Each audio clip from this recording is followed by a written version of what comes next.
what kind of opportunities? Do you have an example? We're on the other side of the world playing music Of course. and getting paid for it. So, and there's not many people in music. You know, there's a lot of bands that we know that are fantastic and amazing, but it's like an iceberg. There's 10% on top and 90% underneath. So there's thousands and thousands of bands that don't get these opportunities.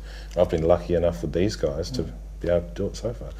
Can it also be maybe a little bit frightening that something that's a passion suddenly turns out into a job? Yeah, absolutely. It's never going to be a job for me, and that's another thing I've learned is because I have had jobs all my life. Is that if you find something that you love, it's not a job, and I've never had to struggle at making music. It's not a pain for me to come over here and do it. So, yeah. What kind of jobs did you had before this came along? I've always had interesting jobs, and I guess that's to keep myself interested. And because at the end of the day, I always wanted to make music, and that's always been my passion. So I'm currently in IT. I've had marketing. Very boring stuff. People don't want to hear about it. But do you still have to keep those jobs alongside? Or I do.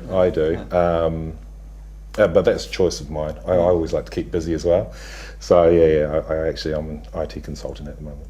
Okay. And how do your colleagues look towards this band? Maybe because it's become quite successful in New Zealand as well. Yeah, absolutely. When I first started working at my new job, which was about a year ago now, people were coming up and asking for autographs, and so it can be a bit uncomfortable at times because I like to keep my work separate from my pleasure. So when I'm at work, I like to do work, and I don't like the band stuff to interfere with it. So, okay. Well, everything is going to be alright. So a hit in New Zealand, in Netherlands as well. And does it have any success in other countries so far as well, or is it at the moment these two countries? Mainly these two countries. Yeah, I think it's done really well in Australia. Like they play it. One of my big tests for whether or not a song seems to be doing well in another territory is when I get texts from people saying they heard it at a rugby game or a rugby league game, and like they've been playing it in Australian stadiums before games, and to me that's amazing. That means you've kind of like got into people's psychology, you know, because people don't want to hear shit on that sound system that they don't love. So Aussie, and one of my friends said she heard it out in a store when she was walking through Paris. Okay. So that's really exciting. Slowly spreading. Slowly spreading. Yeah. Well, that's good here. Yeah, because this is a hit in the Netherlands as well. I want to go a little bit further on that particular song. Because can you remember where and when you wrote this song? Well, Tim actually originally wrote the song, and then Jamie here came along and laid some words over the top. Yeah, I remember like me and Jace were going around to Tim's place to record another song, something that had come up with the production company that we had, and like Tim just played the intro to that jam. He's like, I've been working on this song, and then I was like, oh, can I like opt out of that one, and I just want to work on this one.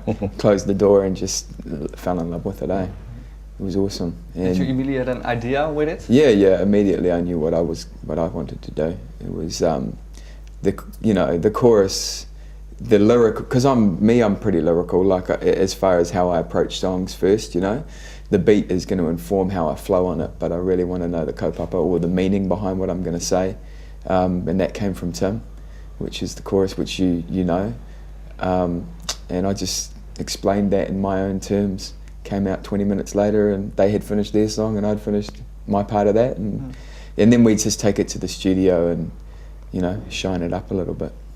Yeah, because it was an improvisation at that moment when you went in the studio, put some lyrics on it? Yeah, of course, yeah.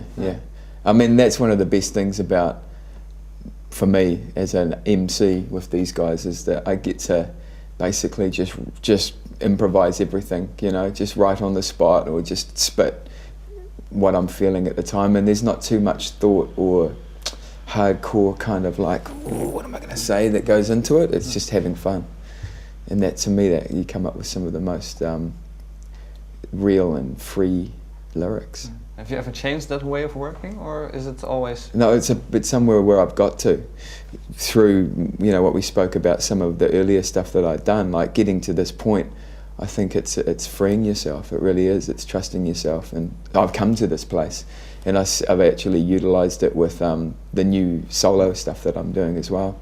It's my preferred way of working now.